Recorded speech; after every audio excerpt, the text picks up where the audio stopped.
Okay, third time's a charm.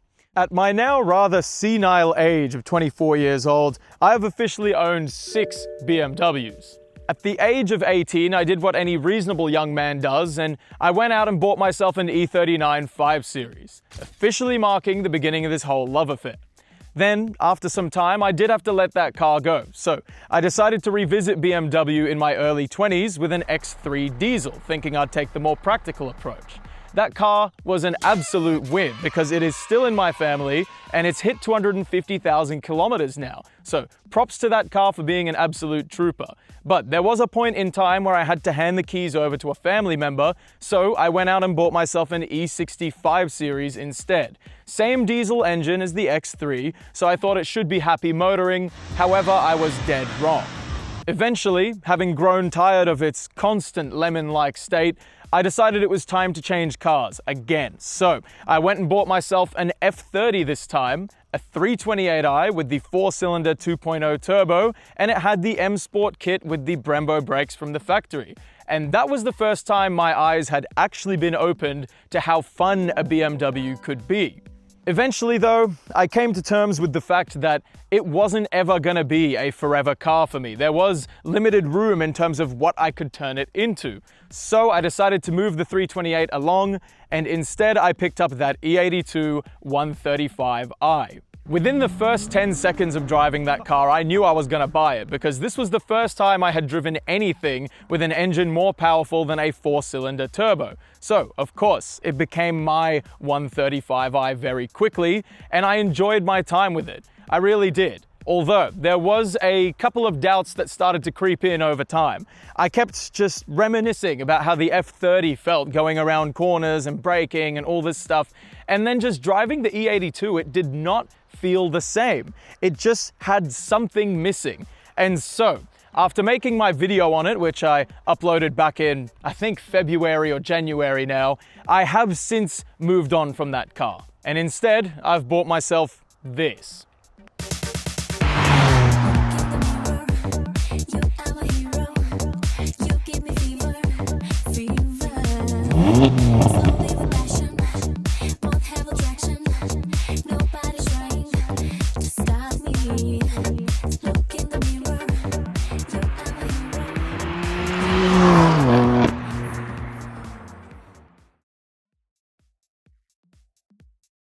Yes, indeed, I have made a very wise financial decision and bought myself a 2015 BMW M4 as my new daily driver. Something that puts my entire BMW ownership history to shame and is one of the best generations of M cars ever made. There certainly is a layer of irony behind me buying this exact car, so let me just quickly run you through the backstory of it all before I tell you more about the car. So, to set the scene, it's September to October at the end of last year, 2025. I've decided I want to move on from the E82, so it's listed on Facebook Marketplace, and I am actively searching for a replacement. The original plan was an E46 M3 because it's reckoned to be the Halo M car. So, I find an example with about 175,000 kilometers on it, but 2 of the big 3 items done except for Vanos, and it was listed at a reasonable price. So, I do what anyone in my position would have done, and I send through an inquiry. Lo and behold, when I go to look at the actual car, it is a complete piece of shit. And so, having met one of my heroes and being very much disappointed with the condition of that particular example, I decided I wasn't going to completely rule it out, but I would just keep waiting for the right one to pop up. However, that never happened. So, eventually I opened up the search to F80 M3s because of how much I enjoyed the F30 that I owned. I did have 2 main rules, and the first of which was I wasn't going to get mineral grey because I hated how it looked on the M3, and I wasn't gonna get an M4 because why would you get a 2-door version of a perfectly fine 4-door car?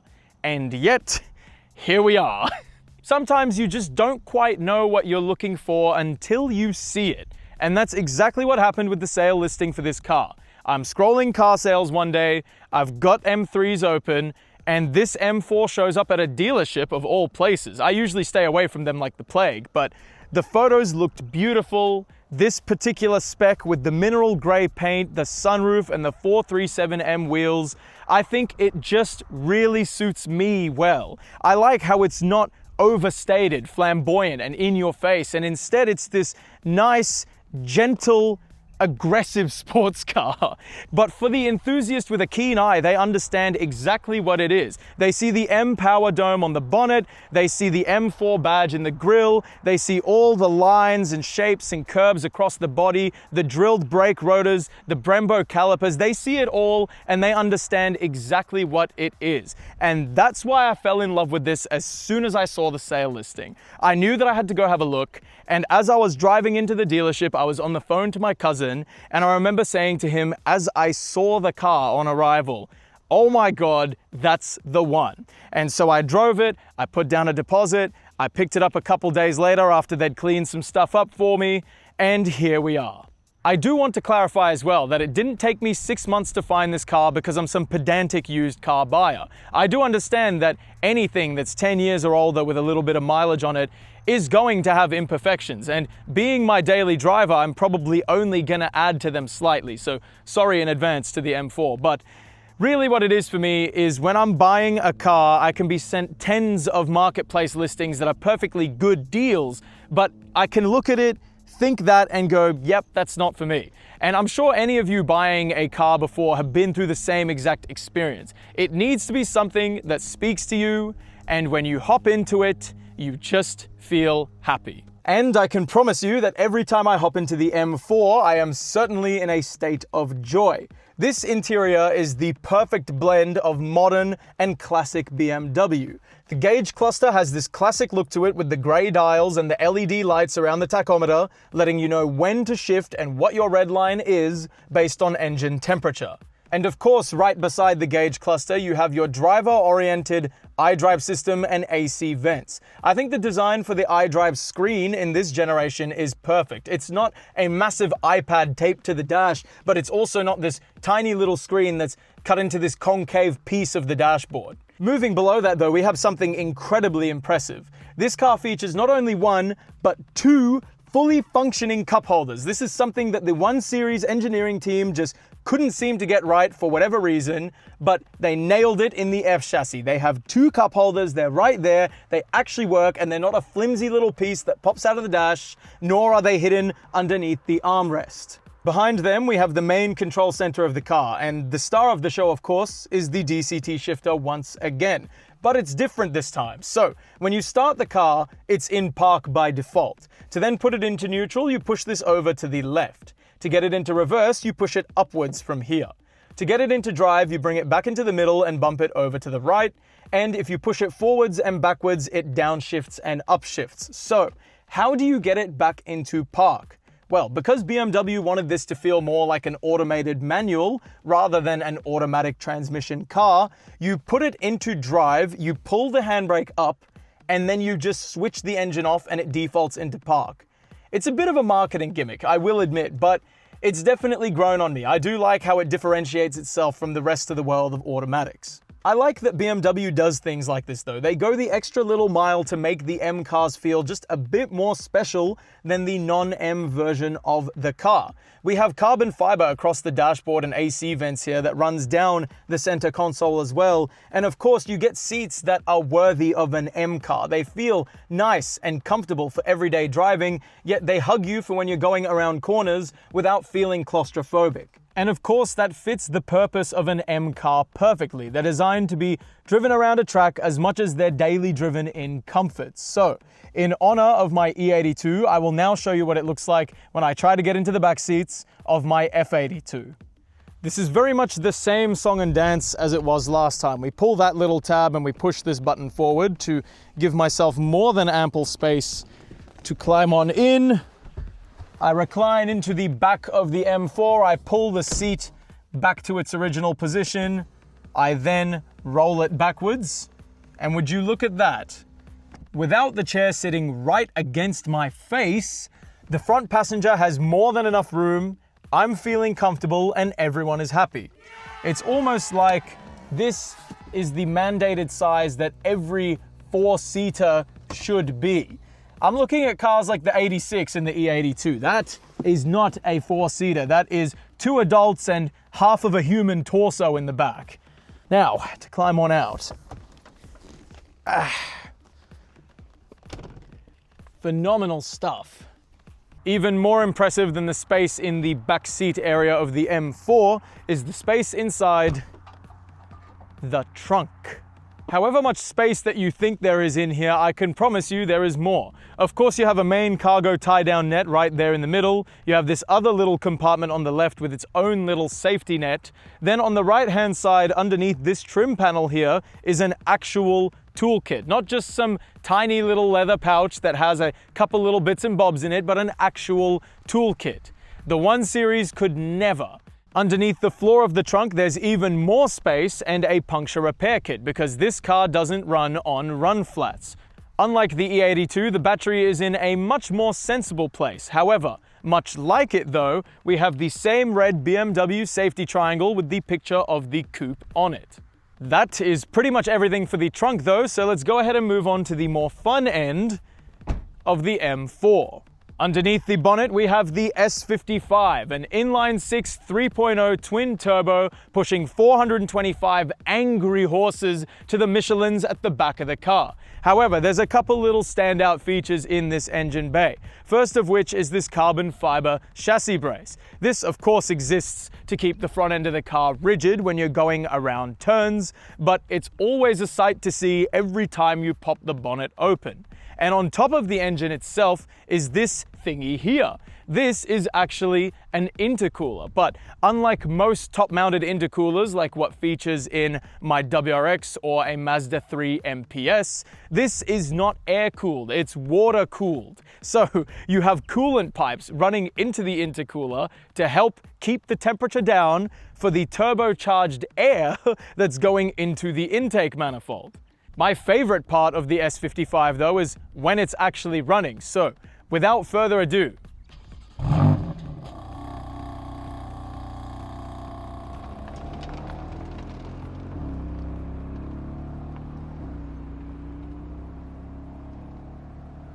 say what you want about M cars. I mean, literally say anything. But the one thing that you can't say is that these cars are one-dimensional. If my 1999 WRX is like a happy little boxer puppy dog, then while I'm in M1 mode, the M4 is like a nice, calm German Shepherd.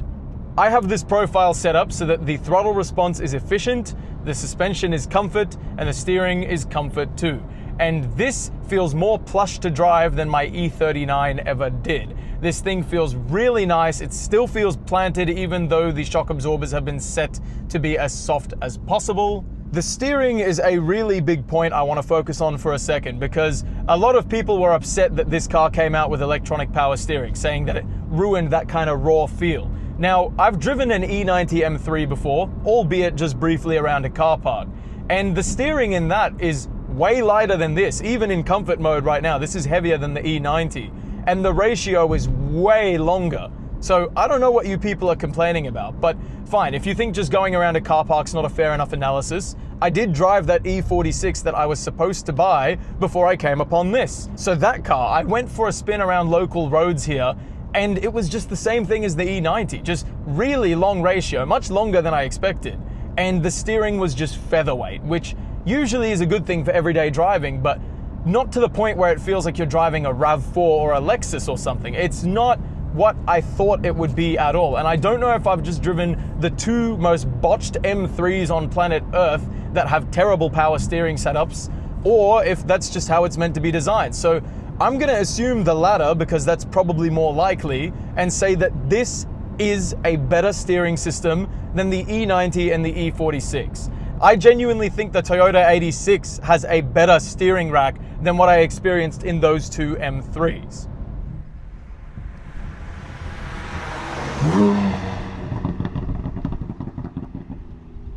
Moving away from the rather touchy subject of steering, let's talk about suspension instead, where I think BMW has completely nailed this from the factory. The springs are set up in a way so that even though I'm in comfort mode right now with the shock absorbers being nice and plush, the car doesn't feel like a boat. It still feels planted, but it gives you a little bit of leeway as you go over imperfections on the road. To paint a picture for you as to how dramatic of a difference this really is, if I had to describe it with buildings, the M4 is more like the White House. Nice, wide, solid, secure. The E82 in comparison feels more like the Leaning Tower of Pizza.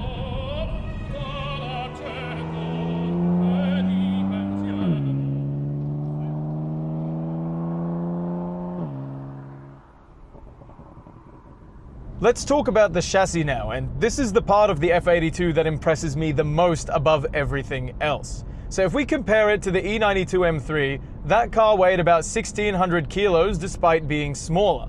If we compare this to the G82 instead, it's a little bit bigger than this, but it weighs 1,700 kilos at a minimum for the rear-wheel drive, and if you get an all-wheel drive version, they're closer to 1,800. So, what kind of wizardry did BMW pull off to get this car to be the perfect size, yet so lightweight?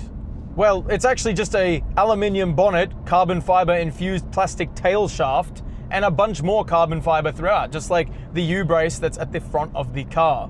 Now, you might be thinking that that sounds like a lot of spec sheet and numbers nonsense, which is totally fair. So what I'll do instead is throw up a picture for you to look at with your own two eyeballs of my M4 sitting next to my old 1 Series. Now, the 1 Series weighed in at 1,470 kilos, whereas the M4 weighs in at 1,540.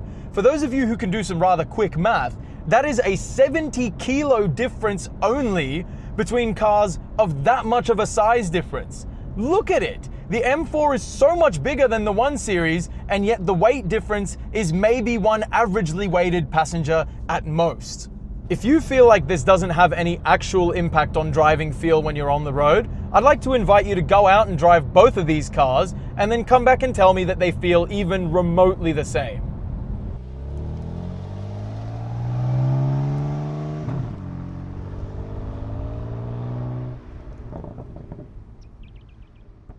I want to talk about the transmission in this car now, and I don't have any complaints whatsoever. There is a minor little quirk though, which I find rather interesting. So when you're taking off at a set of lights in this car, when you release your foot from the brake pedal, it doesn't creep forward like a regular car would. Instead, it requires that you push down the accelerator before it begins to engage the clutch. And you might be wondering, why is that? Well, it's because BMW wants these cars, again, to feel like an automated manual rather than an automatic gearbox. And so the idea is that as you're pushing down the accelerator, it's the same kind of feeling you get in a manual car when you slowly begin to let off the clutch and the car begins to start moving forward, but only when you tell it to. And to be honest with you, I have completely fallen for this gimmick. I think it is rather endearing, and I think it's genuinely something that helps separate the car a little bit from other dual clutches, whether it be from the rest of the regular BMW lineup or from other manufacturers. Outside of this though, how does the gearbox feel? Perfect, of course. I mean, it's an M car, what would you expect? You do have 3 different drive logic modes which you can select from, basically ranging between granny shifting for comfort and punching you in the face with torque for when you want to just go.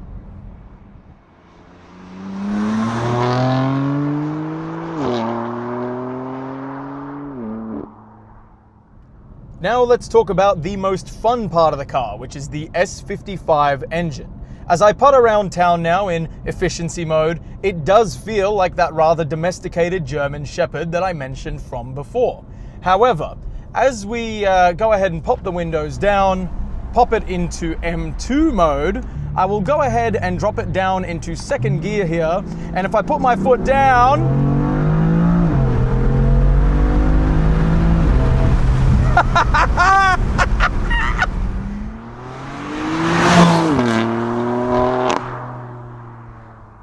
I've had to pull the windows up just so you can hear me, but our once domesticated and friendly German Shepherd is now a rather vicious, unhinged attack dog, and it doesn't know what's right. It will even try to bite you, its faithful owner.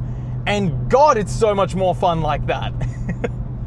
Every part of this car just feels like it's been rudely awakened from its quiet, long slumber, and now it's just blind with rage as soon as you put it into sports mode. And that's how you should want a car like this to feel. If I want a safe, predictable car, I'll get something like my 1999 WRX, which I feel like I could just throw into any corner and the car will do most of the hard work. With a vehicle like this, I feel like you as the driver, you definitely have to just be a little bit more careful and you need to just have a bit more self-control. This does require a lot more of that razor sharp kind of precision. The craziest part is once you're done driving very responsibly, of course, you can then go ahead and pop it into M1.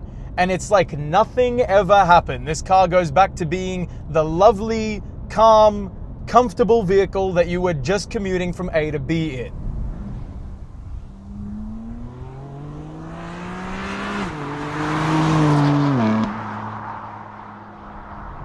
I feel as well that the S55 is incredibly overhated. I don't think it sounds bad whatsoever. In stock form, this engine sounds great. I love what the BMW engineering team has put together here for us. It does sound like a swarm of angry bees with chainsaws ready to hunt down whatever's in sight. To me, it's very reminiscent of the sound of the S54, and a lot of people hate that, but it's not meant to sound like a smooth revving inline six. It's meant to sound pissed. It's meant to sound angry. It's meant to have its own distinct tone compared to all the other inline sixes out there on the road. And this does that absolutely successfully.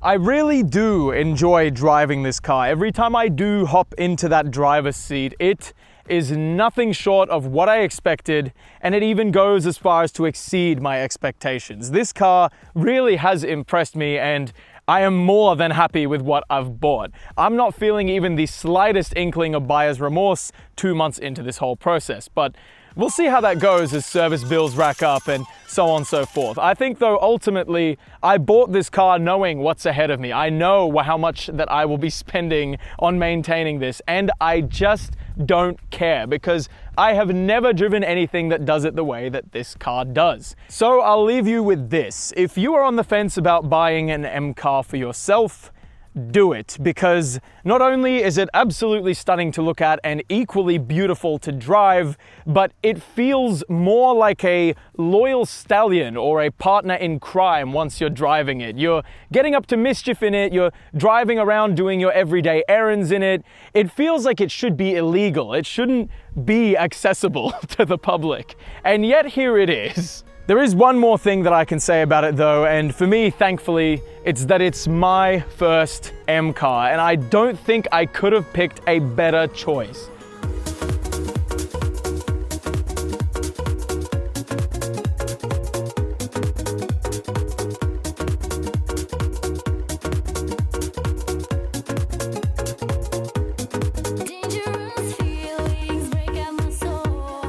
Driving on a gravel patch. I'm driving on gravel, no! No, my BMW's ruined, oh no! Anyways, back to talking about it and stuff. Yappa yappa yappa, yabba dabba doo. Yappa yappa yappa, dabba dabba doo.